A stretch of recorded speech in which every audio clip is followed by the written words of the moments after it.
خدا ایسا چہرہ کسی کو نہ دکھائے۔ جب میں نے اچانک اسے دیکھا تو چیخ نکل گئی، دوڑ کر بھوسے والی کوٹری میں چھپ گئی۔ بھائی اس وقت بوری میں بھوسا بھر کر باڑے کو جا رہا تھا۔ مجھ کو بدحواس دیکھ کر پریشان ہو گیا۔ کیا ہوا ہے ملوکا، کیوں ادھر کو چھپ رہی ہو؟ بھائی وہ باہر بھوت کھڑا ہے، بہت ہی خوفناک شکل والا۔ اتنے میں کسی نے بھائی کے نام کی آواز لگائی، وزیر خان۔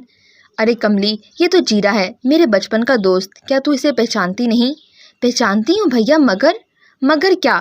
ڈرنے کی کیا ضرورت ہے؟ بھائی نے میری بات مکمل نہ ہونے دی اور دروازے سے باہر نکل گیا۔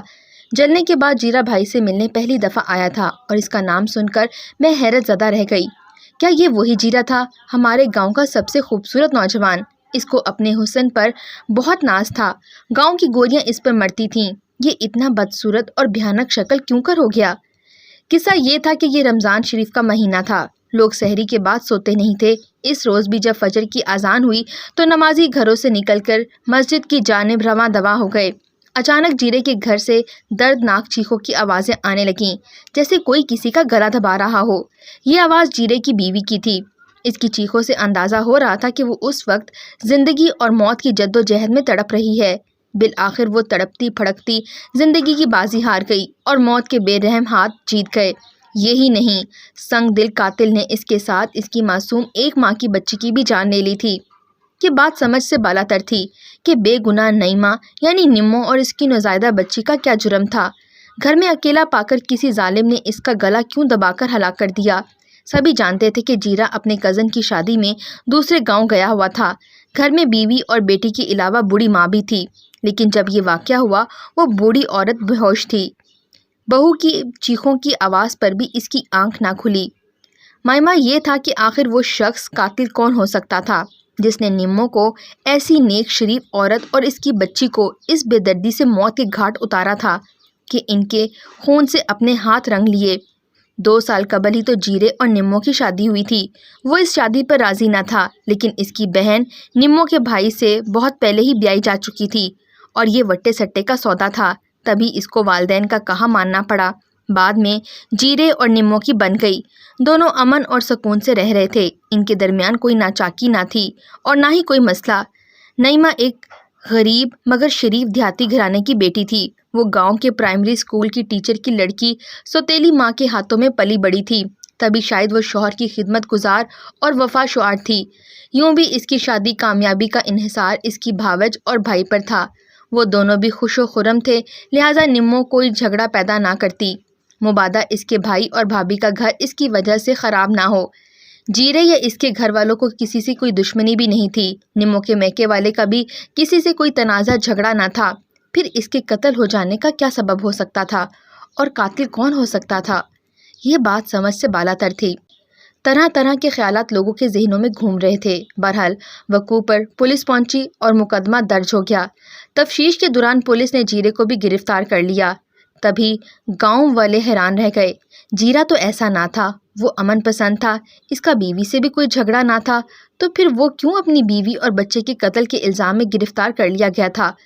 پولیس نے بھی کچی گولیاں نہیں کھیلی ہوتیں۔ وہ ایک کایا تھی۔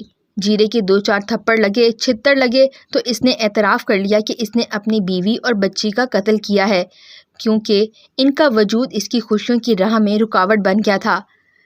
ماں کو چائے میں نشے آور گولیاں دے کر اس نے وقوع والی رات کو سلا دیا تھا۔ بات یہ تھی کہ شادی سے قبل ہی جیرا گاؤں کی ایک حسینہ جویا سے پیار کرتا تھا۔ دونوں نے دلوں میں بھی کبھی نہ بچھڑنے اور شادی کرنے کی ٹھان رکھی تھی۔ والدین کے دباؤ پہ جیرو کو نمو سے شادی کرنا پڑی۔ وٹے سٹے کا معاملہ تھا، اگر نمو سے شادی نہ کرتا تو اس کی بہن کو طلاق ہو جانا لازم تھا، جبکہ وہ اب 4 بچوں کی ماں بن چکی تھی۔ اسی پس منظر میں جیرے کی شادی تو ہو گئی، لیکن اس نے عہد کیا ہوا تھا کہ دوسری شادی وہ اپنی من پسند دوشیزہ یعنی جویریہ جویا سے ضرور کرے گا۔ شادی کے بعد بھی ان کی محبت میں فرق نہ آیا اور جیرا جویا سے ملتا رہا۔ وہ بھی اپنے محبوب سے ملے بغیر نہیں رہ سکتی تھی۔ جان پر کھیل کر راتوں کو ندی پار ملنے جاتی۔ پہلے وہ جیرے سے روٹھی ہوئی تھی، اس نے کیوں شادی کر لی، لیکن پھر جب درد فرقت نے ستایا تو وہ رہ نہ سکی۔ بالآخر اس کو ملنے سندھاری یعنی تیرنے والا مشکیزہ لے کر ندی پار اس کنارے آ گئی جدھر کو جیرا رہتا تھا۔ گویا شادی نے آتش عشق کو اور تیز کر دیا تھا۔ جیرا جویا کے سر ہو گیا کہ مجھ سے شادی کر لو۔ وہ بولی، میں کیوں کر تم سے شادی کر لوں اور اپنے ماں باپ کے ترلے کروں جبکہ تم شادی کر چکے ہو؟ میری اب تم سے شادی نہیں ہو سکتی۔ ہاں، یہ وعدہ کرتی ہوں کہ کسی دوسرے سے بھی شادی نہیں کروں گی۔ مجھے گھر والوں نے مجبور کیا تو دریا میں کود کر جان دے دوں گی، مگر تیرے سوا کسی اور کی نہیں بنوں گی۔ میں نے ماں باپ کو منا لیا تھا کہ دوسری شادی اپنی مرضی سے کروں گا، تبھی تو پہلی شادی ان کے کہنے پر کی ہے۔ یہ نہیں ہو سکتا جبکہ تم شادی کر چکے ہو اور ایک بچی کے باپ بھی بن چکے ہو۔ جب تک تمہاری بیوی اور بچی گھر میں موجود ہیں میری تم سے شادی نہیں ہو سکتی۔ جویا حالانکہ جانتی تھی کہ جیرے کی شادی وٹے سٹے کی ہے، اس لیے وہ کسی صورت بیوی کو طلاق نہیں دے سکتا، پھر بھی اس نے ایک ایسی شرط لگا دی۔ اس کا مطلب تو صاف تھا کہ جیرے نے شادی کر کے اس کو تڑپا دیا تھا، وہ بھی اب اس کو اسی طرح تڑپانا چاہتی تھی۔ جویا کے تو وہم و گمان میں بھی نہ تھا کہ اسے پانے کی خاطر جیرا دیوانہ کیا کر گزرے گا۔ اس نے باور کر لیا کہ نمو سے چھٹکارا حاصل کیے بغیر جویریہ کو دلہن بنا کر گھر نہیں لا سکے گا، تبھی ایسا قدم اٹھا لیا تھا۔ پولیس کو بیان دیتے ہی جیرے اور جویریہ کی محبت تشت ازبام ہو گئی۔ کچھ دن کیس چلتا رہا، ایک ہی خاندان کا جھگڑا تھا تو غم بھی سانجھا تھا۔ نمو قتل ہو گئی، اس کی بھابھی اپنے گھر کی بربادی کو رو رہی تھی اور ماسٹر بیچارہ دکھ سے دورا ہوا جا رہا تھا۔ اس سوچو بچار میں تھا کہ اگر بیٹی کے قتل کے بدلے داماد کو پھانسی لگتی ہے تو بھی بھتیجے کو پھانسی لگتی ہے، تب اس کا بیٹا بیوی کو طلاق دے دے گا، اس کے 4 بچے چھین کر گھر رکھ لے گا، تو میکے چلی جائے گی بہو، تب ان 4 معصوموں کو کون پالے گا؟ بڑھیا دادی بہو کے غم میں گھل رہی تھی۔ ماسٹر صابر کسی طور سجل کی طلاق نہیں چاہتا تھا اور اس کی بہو ہی نہیں بھتیجی بھی تھی، وہ بے قصور تھی۔ قتل تو جیرے نے کیا تھا، سزا اس بیچاری کو کیوں مل رہی تھی؟ وہ ابھی اسی سوچو بچار میں تھا کہ جیرے کا باپ برادری کے کچھ لوگوں کے ساتھ ماسٹر صابر کے گھر آیا۔ اس کا چھوٹا سگا بھائی تھا۔ بھابھی اور بھائی نے اس کے پیر پکڑ لیے اور بیٹے کی جان بخشی کے لیے منت جاری کرنے لگے۔ برادری کے بزرگوں نے بھی ماسٹر کو کہا کہ بھتیجے کو پھانسی چڑھوانے کی بجائے صلح کر لو، بیٹھ کر فیصلہ کر لو، بیٹی کا خون معاف کرنے کا تم کو اختیار ہے، اس طرح تمہاری بہن در بدر نہ ہوگی اور پوتے اور پوتیاں بھی ماں سے جدا نہ ہوں گے۔ ماسٹر بیچارہ عجب صورتحال سے دوچار تھا۔ اس کی بیٹی نمو تو مر گئی، جیرے کو پھانسی لگنے سے وہ واپس تو نہیں آ سکتی تھی، لیکن اس کے بیٹے کا بسا بسایا گھر تو اجڑ سکتا تھا۔ اس نے برادری کا کہا مان لیا اور نمو کا خون بہا لینے پر جیرے کو پھانسی سے بچا لیا۔ اس طرح برادری کے بزرگوں نے مل ملا کر معاملہ دبا دیا۔ کچھ عرصہ قید بھگت کر جیرا گھر واپس آ گیا۔ ماسٹر نے بے شک بیٹی کا خون معاف کر دیا تھا، لیکن قدرت نے نہیں کیا تھا۔ جیرے کی سزا مقرر ہو چکی تھی۔ بے گناہ نمو اور اس کی بیٹی کا خون رنگ لے کر آ رہا تھا۔ کچھ ہی دن گزرے کہ جیرے کی ماں بیٹے کے لیے جویریہ کا رشتہ طلب کرنے گئی، جو اس کے بیٹے کے نام کے ساتھ بدنام ہو چکی تھی، مگر تیلی نے یہ کہہ کر کہ تمہارے قاتل بیٹے کو میں اپنی بیٹی کا رشتہ نہیں دے سکتا، ان دونوں کی طرف سے حقارت سے منہ پھیر لیا، بلکہ مزید چکنا ہو گیا۔ اس نے بیٹی کی کڑی نگرانی شروع کر دی۔ وہ گھر سے باہر کھیتوں میں بھی اکیلے نکلنے نہ پائے۔ ان کا خیال تھا کہ جیرا ایسا گھناؤنا جرم کرنے کے بعد جیل کی آہنی سلاخوں کے پیچھے عمر بھر سڑتا رہے گا یا پھر پھانسی پا جائے گا، مگر وہ نہ صرف صحیح سلامت زندان سے نکل آیا تھا بلکہ ان کی بیٹی کے ساتھ پولیس کے سامنے عشق کا اقرار کر کے اس نے ان کے چہروں پر بھی کالک مل دی تھی۔ اس کے کالے کرتوتوں کے سبب صرف جویا کے والدین ہی نہیں، گاؤں کی عورتیں بھی اس کو دیکھ کر منہ پھیر لیتی تھیں۔ جیرے کا گھر گاؤں میں ہی مگر بیٹھک ندی پار کھیتوں میں تھی، جہاں وہ جیل سے چھوٹ جانے کے بعد سویا کرتا تھا۔ عشق کے مارے مجنوں کب ایسی باتوں کی پرواہ کرتے ہیں۔ ایک رات ہمت کر کے جویا جیرے سے ملنے رات کو ندی کی جانب نکل پڑی۔ دبے قدموں سانس روک کے اس نے گھر کی دہلیز کو پار کیا۔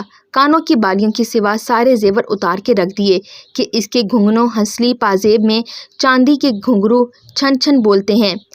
یہ احتیاط اس نے اس وجہ سے کی تھی کہ اس کا بھائی صحن میں چارپائی ڈالے سو رہا تھا، لیکن جب قدرت کو کچھ اور منظور ہوتا ہے تب ساری احتیاطیں دھری کی دھری رہ جاتی ہیں۔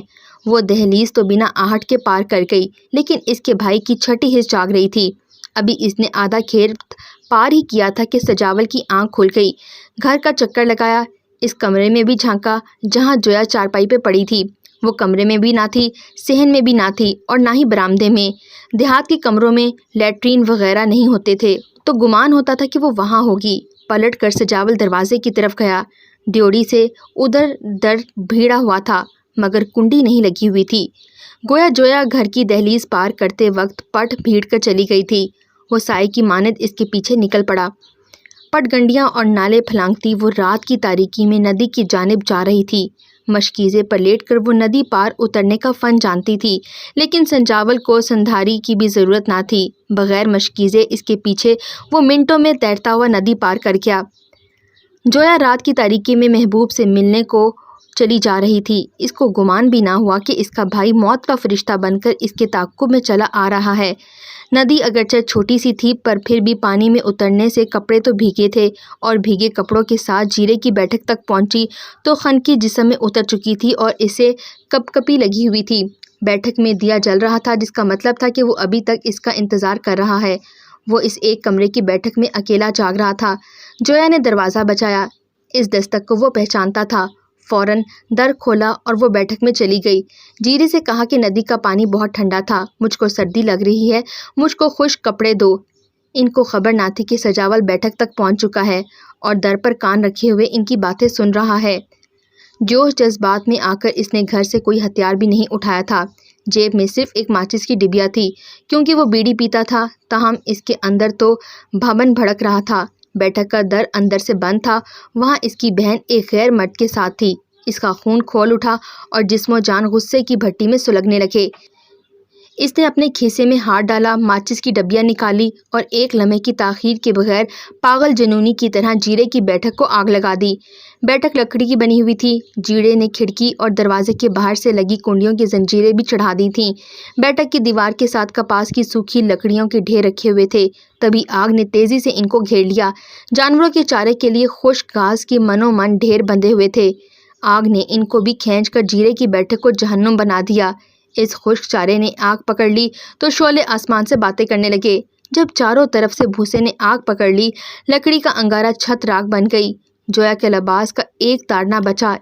اس کا جسم سرمے کی مانند بکھر گیا۔ چاندی کی بالیاں تک پگھل کر راکھ میں شامل ہو گئیں۔ جلتی ہوئی کھڑکی کا ایک پٹ گرا تو اس میں سے چھلانگ لگاتا وہ بھاگ نکلا۔ جیرے کو راستہ مل گیا۔ اس نے ایک خبیث روح کی طرح چھلانگ لگا دی، خود کو سستی ہونے سے بچا لیا۔ سجاول تو جائے وقوع سے فرار ہو گیا تھا۔ جیرے کی حالت یہ تھی کہ اس کے ہونٹ اور منہ جھلس کر ٹیڑھے میڑے ہو گئے تھے، پلکیں، بال اور بھویں تک غائب ہو گئی تھیں۔ جسم کی کھال جگہ جگہ سے سکڑ کر سیاہ ہو گئی تھی۔ آگ کی لپیٹوں سے وہ اتنا بھیانک اور مکروہ ہو چکا تھا کہ اس کی طرف دیکھا بھی نہ جا سکتا تھا۔ وہ اب ایک ایسی جلی ہوئی تصویر تھا جس کا وجود دیکھنے والوں کے لیے باعث خوف تھا۔ وہ عبرت کا ایک تازیانہ تھا جس کا زندہ لوگوں کی آنکھیں برداشت نہیں کر سکتی تھیں۔ اپنی بے قصور بیوی اور ننھی منھی پھول سی بچی کا گلا دبانے کا نہایت بھیانک انتقام قدرت نے اس سے لے لیا تھا۔ جیرے کے جھلسے وجود اور اس کے مسخ شدہ چہرے سے اب لوگ خوف کھاتے تھے۔ بچے خوف زدہ ہو کر دور بھاگتے، سوائے چند ایک کے۔ لوگ اس کے ساتھ راہ رسم رکھنا بھی پسند نہ کرتے تھے۔ سجاول کو سزا نہ ملی کہ اس کے خلاف کوئی بھی ثبوت نہ تھا، اور نہ ہی کوئی عینی شاہد۔ یہ آگ کیسے اور کیوں لگی، یہ کسی طرح کوئی ثابت نہ کر سکتا تھا، مگر جیرا زندگی کے بچ جانے سے خوش نہ تھا۔ وہ کہتا تھا کہ اس سے بہتر تو مجھ کو پھانسی ہو جاتی تو شاید میں اس کڑی سزا سے بچ جاتا۔